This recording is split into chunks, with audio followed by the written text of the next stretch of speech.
Oh, hey, you again.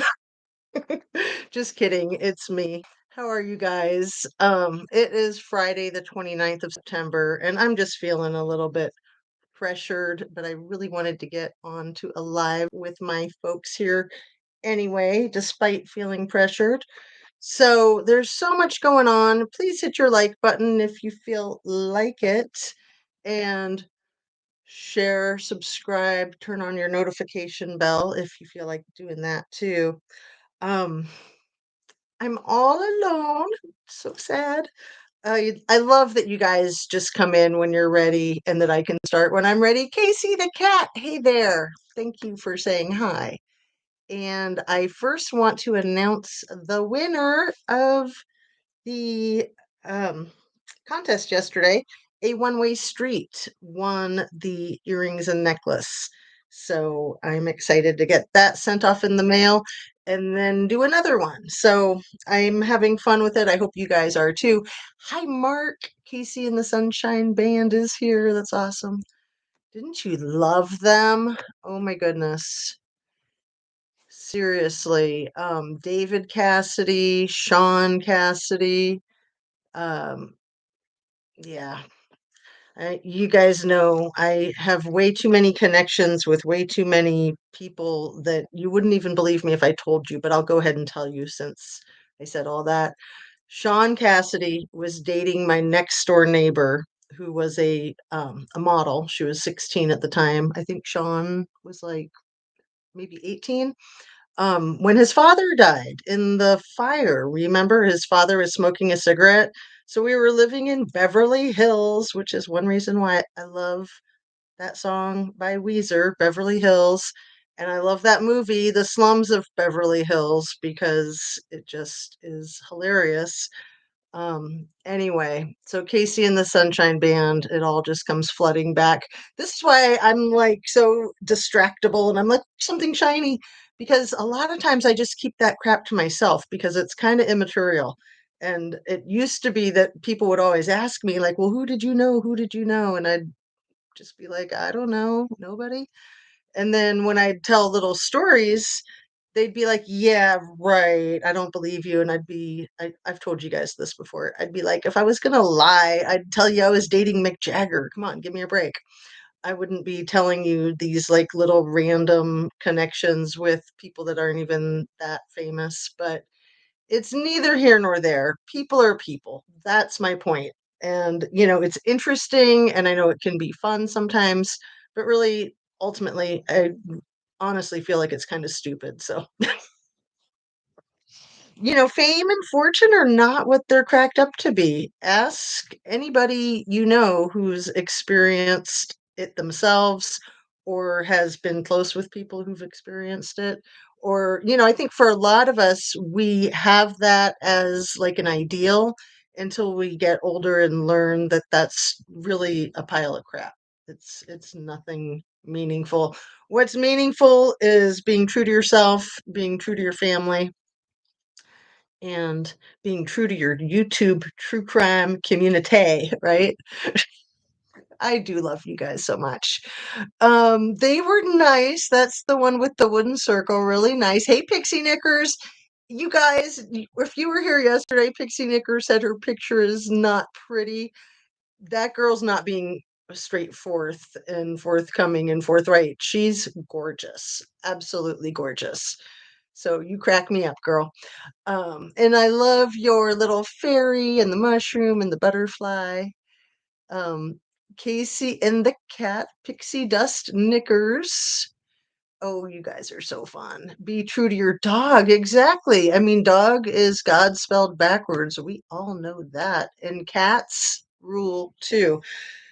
It's one reason why I'm so upset about the freaking mishandling of the Maui fires is they're not giving any like acknowledgement to the animals that have passed away. And of course, that's nowhere near as important as the people that have passed away. But the numbers that they keep throwing out there are so absurd. Um, I'm going to put a link in the description to a really good video that I just watched this morning that Blossom Inner Wellness was like a guest star. I think it was on someone else's channel, but they discussed so much of what I'm thinking about and what I've been talking about and what I really haven't heard a lot of other people talking about. So, Blossom Inner Wellness, if you don't know, in my opinion, she's one of the front runners right up there with Hawaii Real Estate, Eric West. And she's really laying out the instructions, if you want them, on how to file formal grievances and complaints, how to get things done, and how to help with the Lahaina tragedy and help acknowledge what's been going on. That Governor Green, he suspended sunshine laws, you guys, in his proclamation. He withdrew that part because he got so much heat, but who does that? You can't suspend a sunshine law. That's a sunshine law. But, these are people abusing their power straight up. Okay, nice to say, but that was just the angle. Oh, you crack me up. You're so modest. I saw a YouTube short on Maui where some people were saying they're not even caring about denying the acts, not worried about being caught. They need big lawyers, I think. It's so frightening. And this is why I feel very strong about staying on it and trying to get as many viewers as I can to be involved as well. And in whatever level of involvement that is. If it's just watching videos about it, that's enough. Whatever you feel like you're comfortable with and you can do. If you can send some of these families a few dollars, that's fantastic. If you can visit and be a tourist and put some money into their economy, that's fantastic. If you can just write letters to explain your thoughts and feelings about Governor Green and the mayor. I think his name is Biden, Bidden. He is just vomit as far as I'm concerned. He's awful. Governor Green is freaking awful. The mayor's awful, and that freaking police chief. They are just absolute garbage, in my humble opinion. So let me just say right here, my disclaimer: everything I say is simply my opinion. Simply for the sake of conversation, always hoping to open up a discussion and to learn something and to be educational. My videos are all made for YouTube. It's an entertainment platform. And just thank you so much for being here on this beautiful Friday afternoon. It's just almost 10 after 1. So, power corrupt and absolute power corrupts absolutely. Yeah. Top of the morning to ya. Since Camilio 1. I think I've seen you before, but good morning, or afternoon here in Ohio land. So, let's see. I wanted to start with the Suzanne Morphew case since that is so thrilling that her remains have been found. It's so devastating too. I mean, wouldn't that have been like the surprise of all surprises if she turned up still alive somehow. But I think most of us knew in our heart of hearts that there was no way that was possible. I think I depicted this yesterday. I literally thought there was no way possible that her remains would ever be discovered. Um, so I'm thrilled. I have so many questions. But anyway, let me take a drink of water out of my most gorgeous water bottle in the world. And yeah, interesting enough, I think that her remains were found near a national park. I don't think that they were on national park property, but I don't know that much detail yet about the discovery of her remains. I think that that's probably going to come out over the weekend.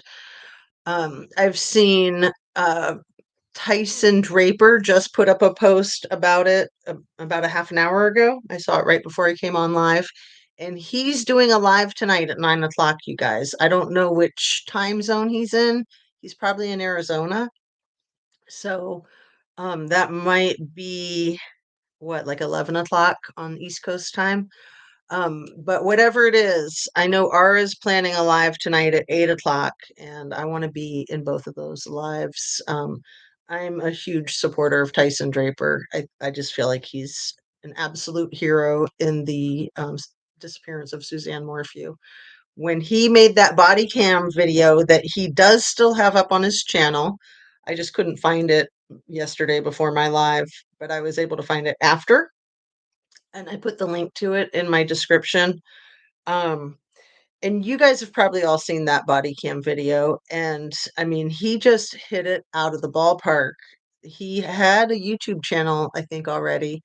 But if he did, it wasn't very big. And then he made that very Morphew video, and it just went viral, absolutely viral. And I'm 100% convinced that they were only able to arrest Mr. Morphew the first time because of some of the information that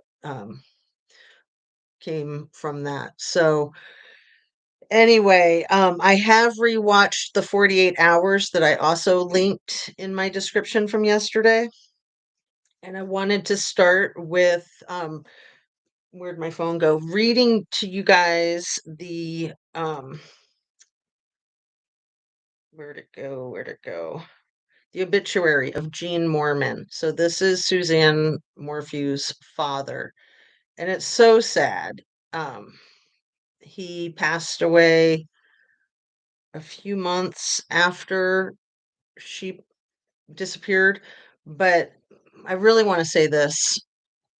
He was diagnosed with nodular melanoma. So he only battled that for 9 months before he succumbed to the illness.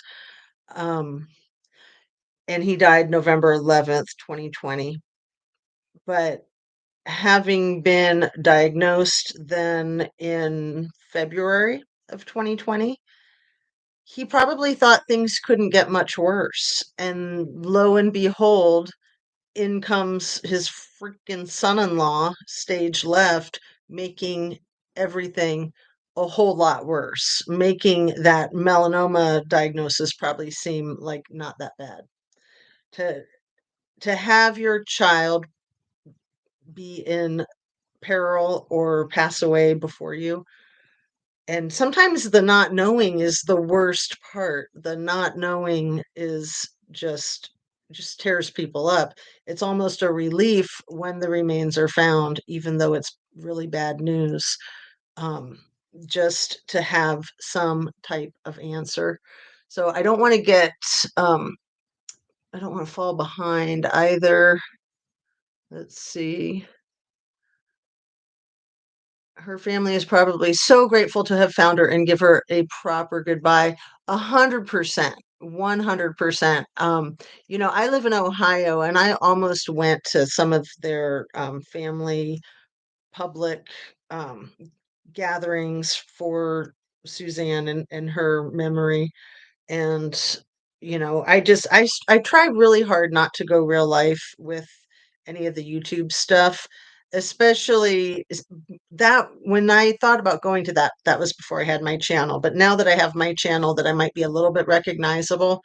I just think that we all need to be very concerned for safety. I mean, these people are nuts. And if somebody did to her what it looks like was done to her, what's going to stop them from doing that to you if you bother them and you're talking about them on the YouTube, right?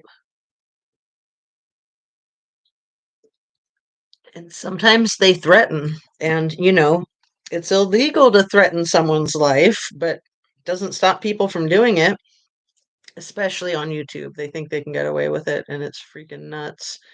Anyway, let me read this real quick. In memory of Gene Moorman, 1933 to 2020, his obituary. Gene Moorman passed away peacefully November 11th, 2020, at the home of his son in French Lick, Indiana, after a 9-month battle with nodular melanoma.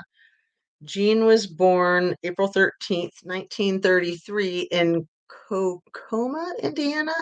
the son of Ivan and Dorothy Williams Moorman, and was a graduate of Alexandria High School, class of 1951. After high school, he married Adrienne Burnett before being called into the Army, where he helped build several military camps in Wisconsin and Michigan. In a long and colorful career, Jean and Adrian purchased Olson's B&K root beer stand in Anderson, Indiana in 1962, which was renamed Jean's Root Beer. It has been a staple in the Anderson community ever since. After purchasing the root beer stand, Jean purchased a farm in Mears, Michigan that he'd seen while in the Army, where he proudly grew Christmas trees for sale at the stand for nearly 60 years with the help of his son, Andrew Moorman, and family. Let's see. Yeah, the not knowing is the hardest part. Hey, Rusty, how are you? Um, he was a member of the VFW Elks and Eagles, and he was well known in Madison County, Indiana, Oceana County, Michigan, and Okeechobee, Florida. Did I say that right? Okeechobee, Florida. I've never actually heard that, but that's a fun one to say. Okeechobee, Florida, where he wintered for many years. Gene Mormon lived life with a fun loving spirit that will be remembered by all who knew him, whether boating from Indiana to Key West on his Sea Ray. Wait, how do you boat from Indiana to Key West? Named the Root Beer Float. Oh, that is adorable. His organization of the annual Alexandria reunion for decades in Okeechobee, or the classic line after a twinkle in his blue eyes, let's go see if we can't find some trouble to get into. I love that. That's hilarious. I'm gonna have to start saying that. Let's go see if we can't find some trouble to get into. Gene was always the instigator of a good time who never met a stranger. He is survived by three children, David, Debbie Moorman. You know, Debbie is the wife in the, what do you call those parentheses? Uh, so David, who's married to Debbie Moorman of French Lick, Indiana, Melinda Baumunk of Seaverville, Tennessee, Andrew, who's married to Jenna Moorman of Anderson, Indiana, stepson Carrie Hasty of Battle Creek, Michigan, nine grandchildren. That's how many grandchildren my grandparents had. One great grandson, a number of cousins, and his special traveling cat, Brown. He was preceded in death by his parents, an infant brother, the mother of his children, Adrienne Burnett Owen, wife Luann, and missing and presumed dead daughter Suzanne Morphew. Is that so sad? So here he's already lost all these people, his parents, an infant brother, the mother of his children, his wife, and then his daughter is missing and presumed dead. He was very gracious and thankful. And that doesn't make sense. That must be a typo. He was very gracious and thank. He was a very gracious and thankful patient to his caregivers. I was misreading it. It does make sense. Gene was especially thankful for the love and care of his grandsons, Christopher and Eric, over the last 2 years, which kept him active and moving. The family wants to give special thanks to Heart to Heart Hospice of Jasper for their wonderful guidance and care in Gene's final days. At his request, he will be cremated and a life celebration will be held in the spring of 2021. Because, yeah, that was during COVID. So most people's memorials and funerals were postponed. The family requests donations on Gene's behalf be made to your local domestic violence organization. Nice. Very nice. Pete's Pantry in Alexandria or the Alexandria Community Center. Wow. So yeah, to put that into the context of him getting his diagnosis in February of 2020, And then March of 2020 when everyone got put on lockdown and the stay-at-home orders, the shelter in place for COVID, and then a couple months later, his daughter's missing. And then I think it was like 6 weeks after the day she went missing that Barry Morphew came to him at his deathbed and demanded that he sign some paperwork saying that Suzanne was deceased so that he could like sell her car or property or something like that.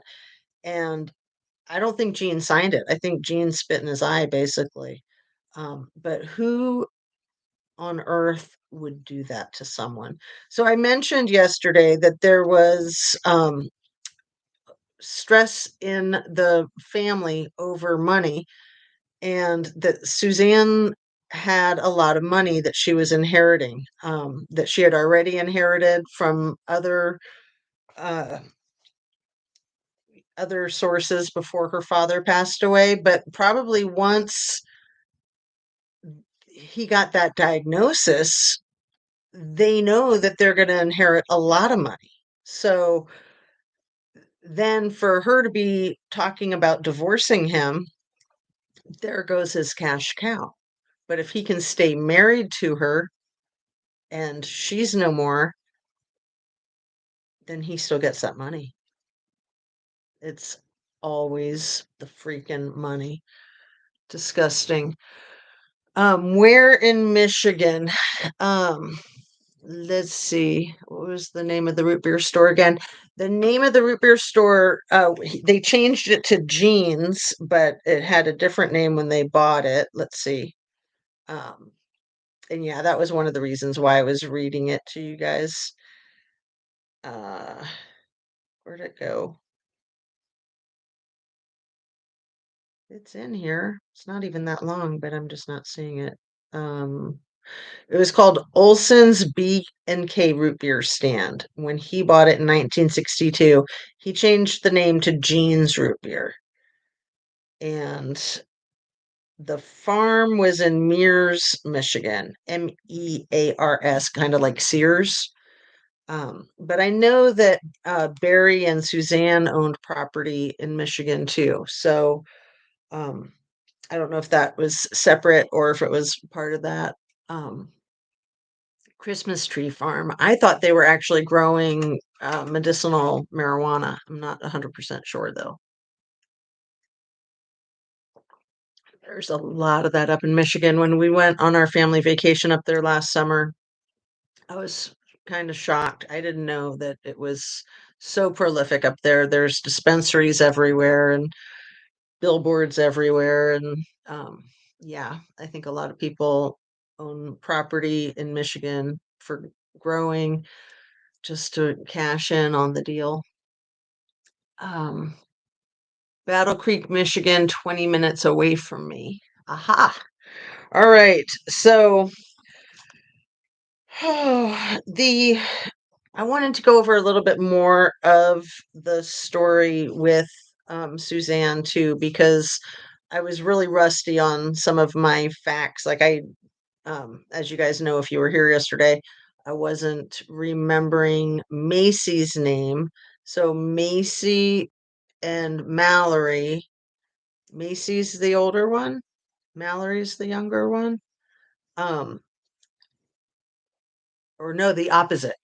Mallory's the older one, Macy's the younger one. So at the time of Suzanne's disappearance, um, Macy was 19 and she was going to college. I'm doing it again, aren't I? Mallory was 19. The older one was 19. Terrible. I'm telling you, this is one of my biggest challenges. I'm dyslexic and not just with words on paper, but in the brain, like my left and my right, and then names. And then when you have two names that start with M, it's rougher. So now I'm just going to have to say the 19-year-old and the 16-year-old. So Macy was the 16-year-old, Mallory was the older one, right? I got it. Do you guys want to double check and put it in the chat?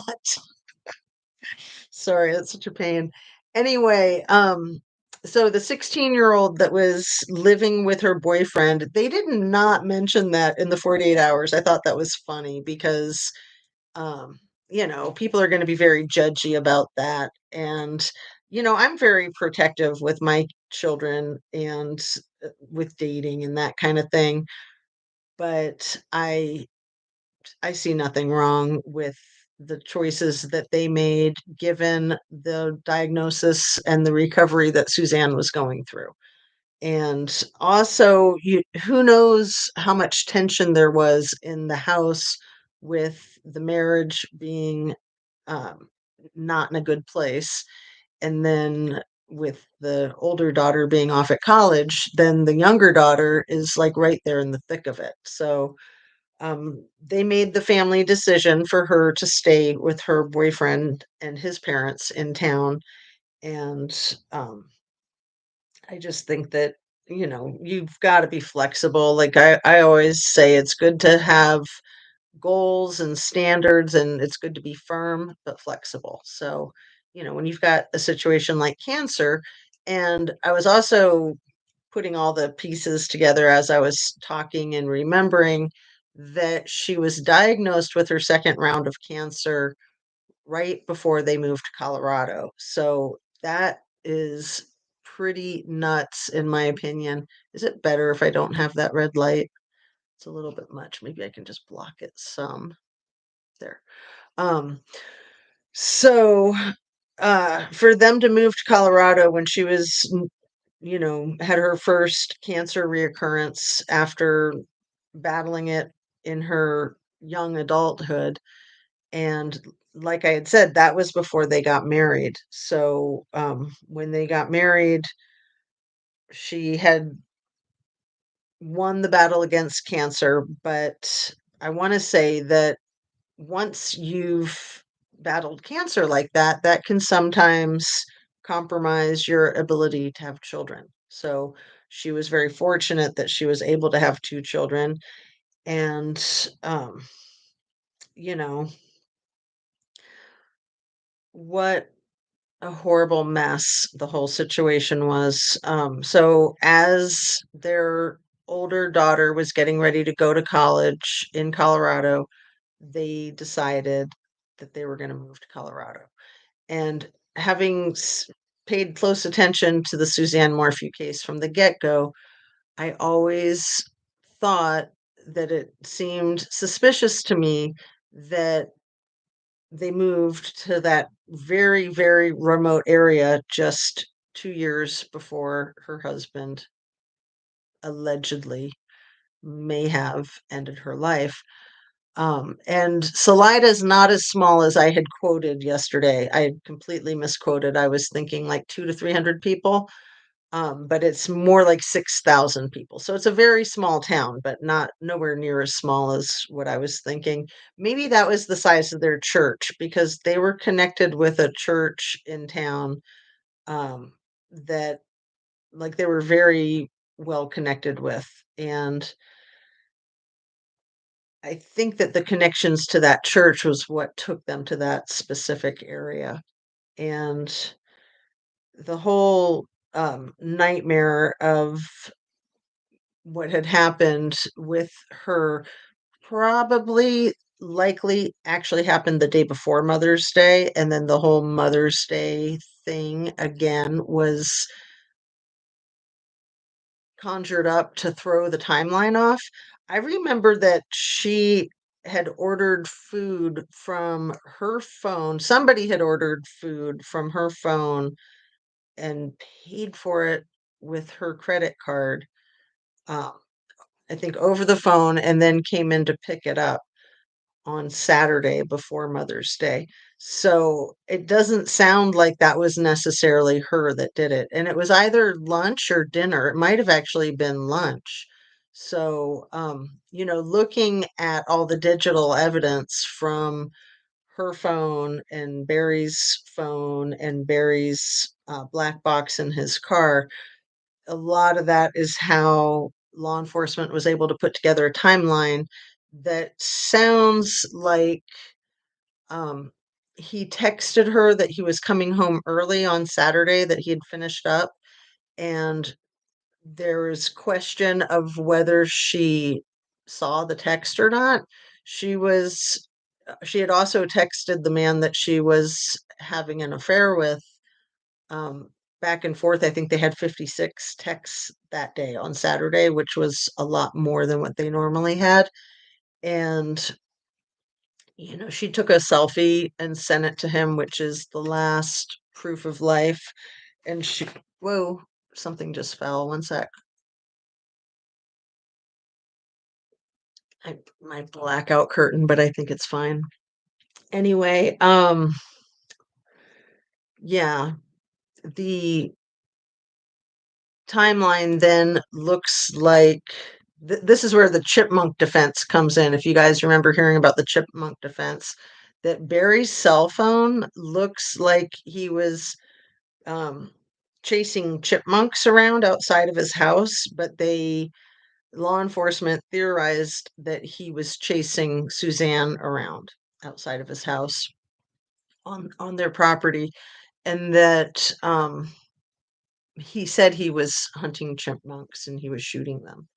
I mean, he was such an avid hunter, and I believe that he was an avid hunter, but like that was his excuse for everything. When the GPS on his car said that he turned left and he had told law enforcement that he turned right, he was like, "Oh, yeah, that's right. I was gonna turn left, but I looked to the left and I saw the elk, and so I wanted to check them out for hunting them later." So, that was constantly his thing, and then it is just so horrifying to think that he was then hunting Suzanne, basically, like, hit her up with a tranquilizer gun, with a tranquilizer dart before potentially shooting her. So some of the facts that I was misremembering, like I had said that I thought there was a bullet hole in the door frame of the bedroom when they went into the home that night. Law enforcement went in there with Barry. I think they had already gone in there, but then they went in there with him. Anyway, it maybe wasn't a bullet hole, it was that the door frame was ripped off and that they thought that maybe there was a bullet hole and that was why he ripped it off, but that could also be that she was inside the bedroom and he was kicking the door down. I don't know, that's just my own little thought there. Um, Anyway, I had remembered from a few years ago them talking about a potential bullet hole, but when I was watching the 48 Hours, it said that the door frame was ripped off.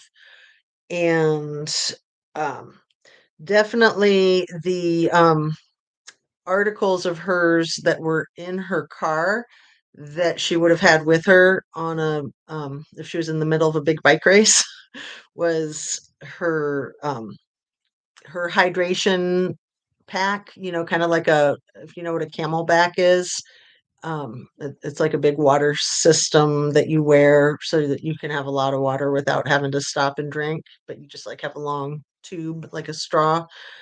So she had her hydration system and her sunglasses in the car.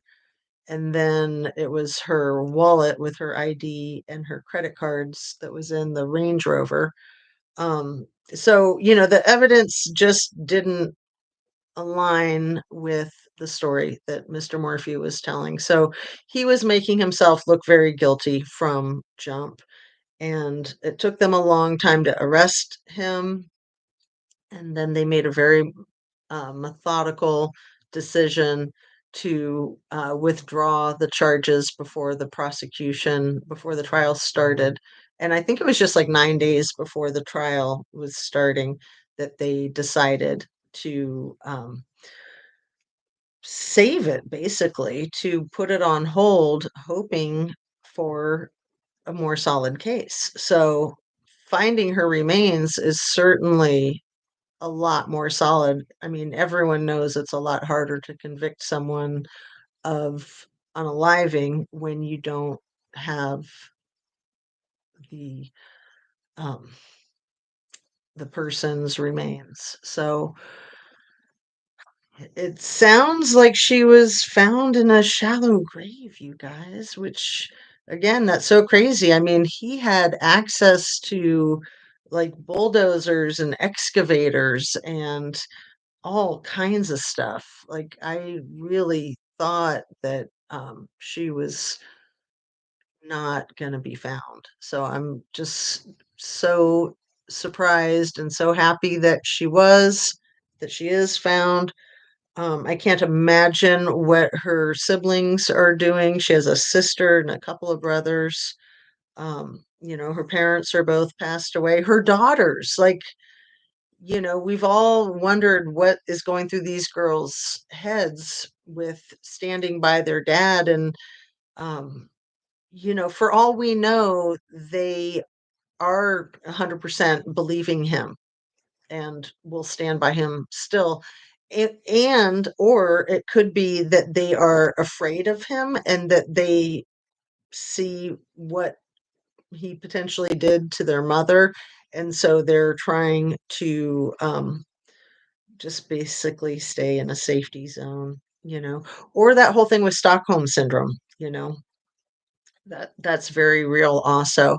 And like I had said yesterday, he has a very inappropriate alignment, especially with the older one. But both of them, he's just I'm just going to say it. He's emotionally incestuous at the very least. You can see it in the dynamic, the way they hold hands, the way they are cuddling up to each other.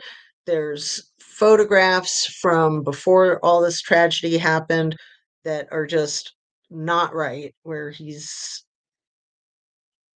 just being 100% inappropriate. There was like a social media post that the older daughter had put up a long time ago, again, prior to her mother going missing, saying that, no man could ever hold a candle to her father and basically that she was in love with her daddy. Pretty, pretty creepy. So let's see. BM seems the type to not be big enough to move on. Like constipated, Mark? God is everywhere. Oh, wow. Yeah, daughters could be afraid. Great thought. Well, I totally understand that. And, also wishful thinking. I mean, denial is not just a river in Egypt. And it could be that the denial is just that solid. I mean, denial is something that you do for self-preservation. So also the devastation of having lost one parent, they're trying to hold on to the one that they think they still have. So let's switch gears over to Maui. And I can't stay on too long today, unfortunately. So I'm going to have to think about wrapping up. But I also want to point out my Led Zeppelin hat in case anybody noticed. Um, Another wonderful band. I like to say I'm a lead head and get the lead out. If you guys are lead heads and you like to get the lead out, you've probably heard those sayings before. But if you're less familiar with the band, then maybe those are new phrases to you. I think that's hilarious and I love them. But yeah, Led Zeppelin, man, they rock on, don't they? And just a cute hat. A very, very great band. Um, yeah, maybe they can't think it, Mark says. Right. I mean, it's just so unsafe. And, and maybe they are thinking it and they're thinking, if he smells fear in me, I could be next. So it's hard to say. I can't imagine what they are going through now if they're still going to keep that same modus operandus and stay in the denial and think that somebody else did something to her. Or it'll be really interesting to see how the information comes to be about cause of um, her losing her life. And, you know, again, that they ID'd her with um, what was it? Dental record and the port for her cancer treatment, or was it DNA in the port for her cancer treatment? But either way, I mean, those are the ways you ID somebody, and just tying into our Kylie Rodney case and how Kylie Rodney had a medical piece of equipment on her arm. She had like a metal plate from when she broke her arm that would have a serial number on it, and it would have been very easy to ID her with that on its own. And, I think there's things in the Kylie Rodney case that make me question if she really is gone, or is she disappeared? Is her life over, or is she suffering somewhere? Um, I mean, both are tragic, but it's just hard to say. Like, they never did ID her. Yeah. Exactly.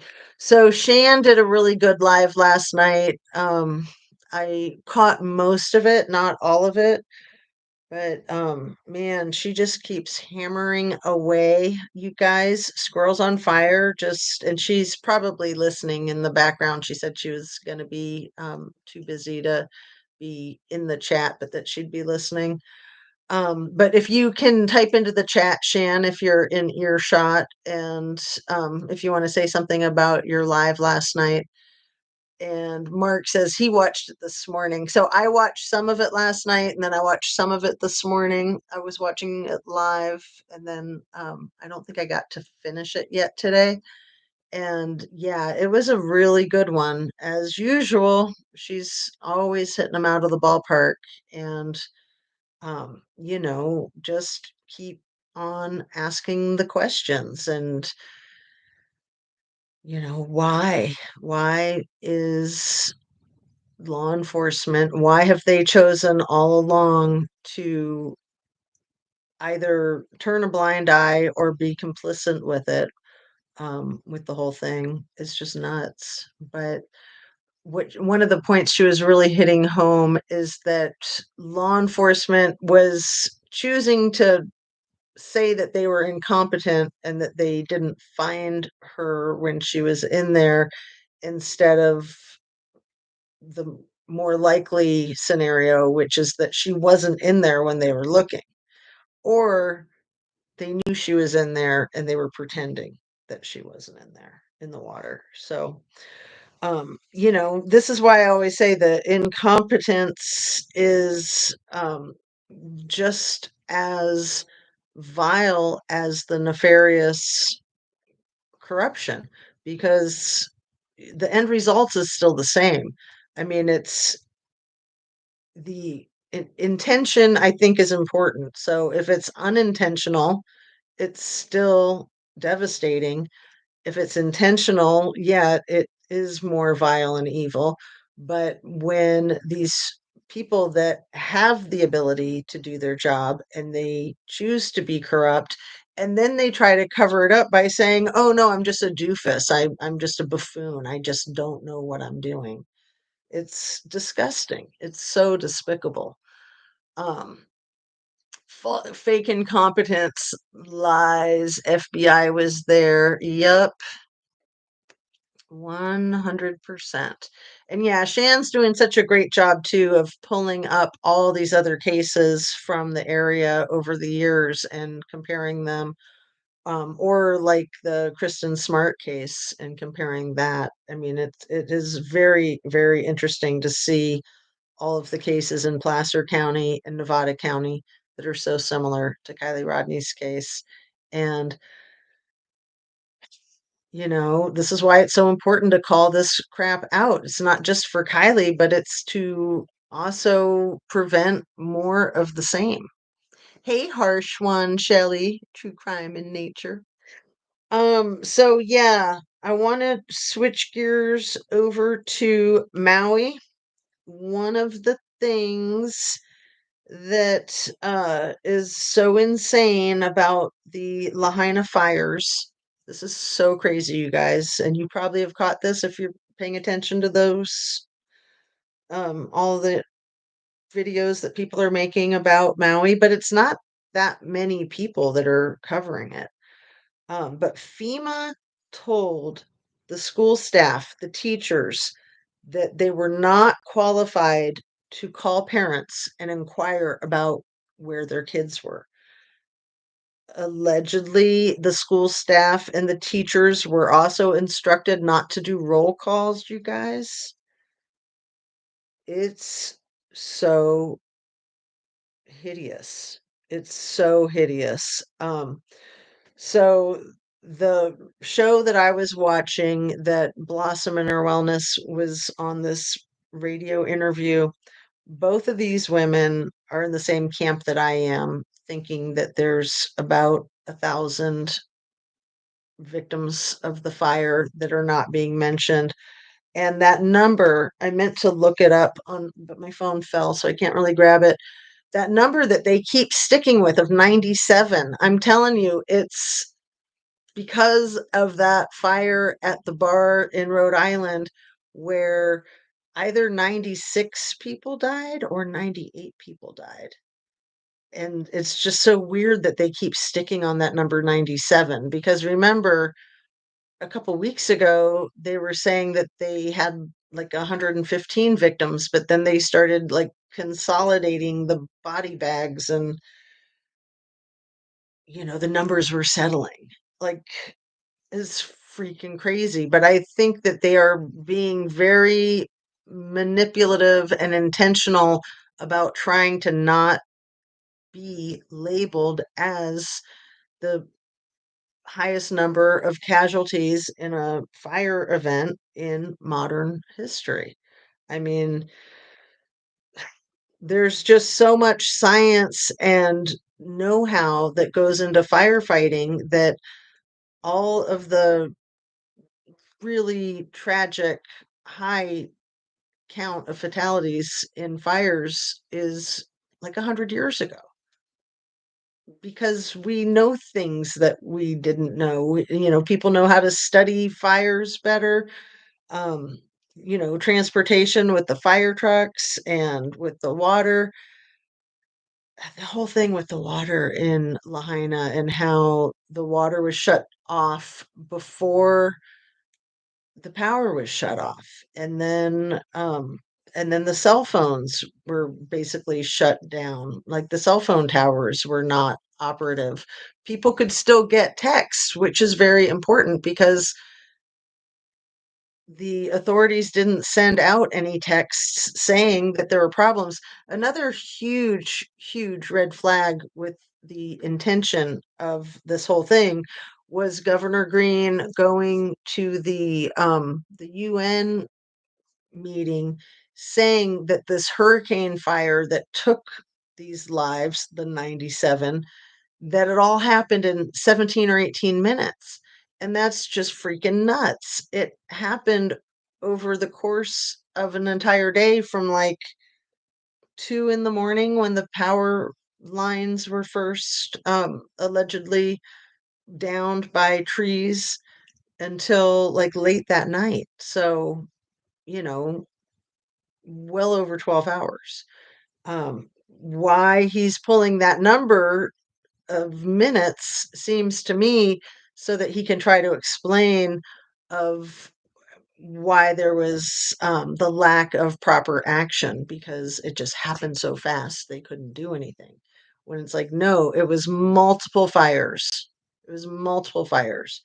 And they've got to quit calling them wildfires because that has yet to be determined. So let me catch up with what you guys are saying here and then sign off because we are just at 50 minutes. And unfortunately, I had to keep it short today, but at least I was able to get on. So thanks so much for being here and joining me. Um, let's see.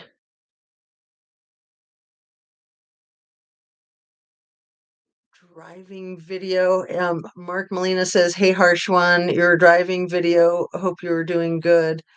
I have not seen that yet. I will check it out. What the driving video is. And FEMA has no right. What the hell? WTF. Did not hear that. Did hear how FEMA was blocking aid from locals to locals. Oh, I haven't heard that, Mark. But yeah, for them to say that teachers aren't qualified to inquire, like if kids are getting re-enrolled, like that's obstruction right there. That's obstruction of justice. I mean, getting the kids back on track is such a basic necessity. And, for these officials to have these pressers where they say that they see and they know how important that is, but yet this is going on. And yeah, you shouldn't have to say that you know how important that is because that's obvious. That's a given. It's like 1984. It's like the double think, double speak. It's like what they say, the opposite is true. It's really creepy. I'm just going to say it. After Katrina, I had family on the Gulf Coast that lost their home and stuff, and FEMA set up at our state parks, and they gave them so much more. And now I'm WTF. Yeah, yeah. Well, yeah, Katrina was such a disaster. Um, and it's crazy. I mean, I always thought of FEMA as being a good thing. And then those fake pressers that they did with the fake questions that they were like staging, that was nuts. And then you would think that that would get people fired and maybe even get the whole thing dismantled so that they can then rebuild it better. Um, yeah, take a drink of water and then sign off, you guys. I had family that my hubby had got and brought them up here, and they got campers and set up in the state parks, and others stayed and helped clean up and rebuild, but FEMA helped them and it was easy. Yeah, I don't know what's going on in Maui. It sounds like there's some weird, like, containers that they're housing people in. Um, it's very questionable.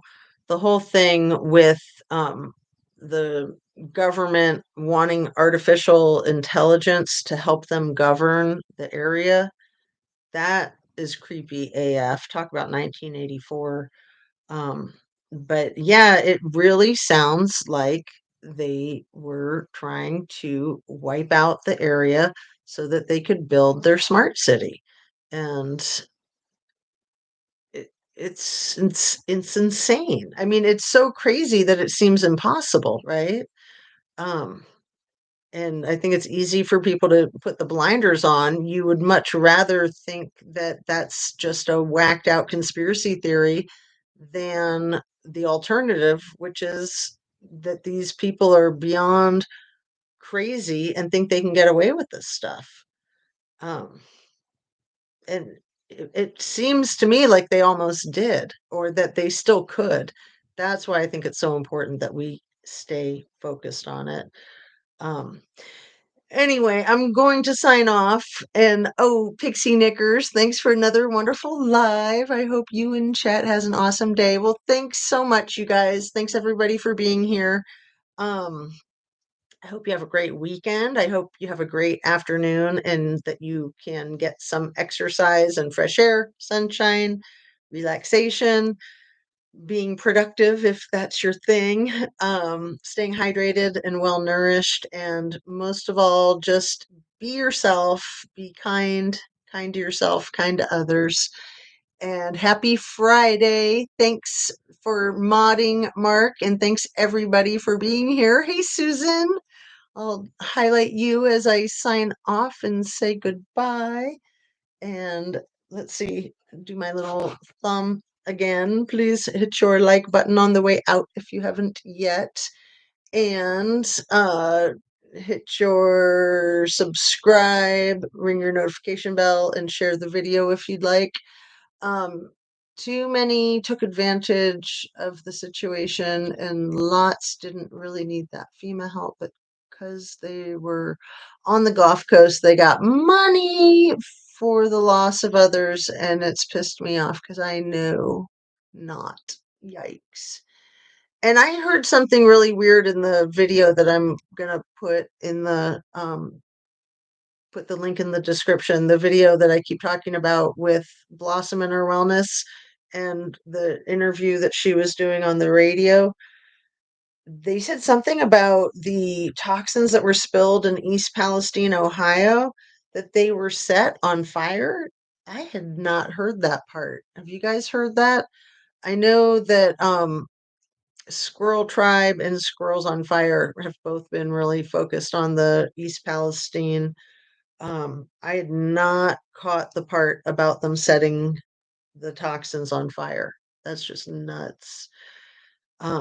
Anyway, it is really weird too if you guys remember that the toxins that were spilled in East Palestine is the same as the compound that they've talked about covering the fire zone with to seal in all the toxins there. So I don't know what the status is with that. Not all got help who really needed it. Yeah. And, the thing with Maui is a lot of people have left the island. A lot of people have gone to the other islands or gone to the mainland because they just, for various reasons, that they have situations that are better in other places, or maybe they're scared to stay on Maui. Maybe they are afraid. And maybe that's why a lot of people haven't come forward to say that their loved ones are missing or that these numbers are not true and accurate and that they're distorted. But it really sounds like there's a ton of effery going on, you guys, a ton of it. Um, so I'm going to do the end of stream, sending you light, sending you love. Thanks so much for being here. Targeted, they wanted, they took. It is messed up. It's crazy. Hey, squirrels, much love. Good to see you, girlfriend. And here we go. Yes, enjoy your day. Peace out, you guys. Love and light.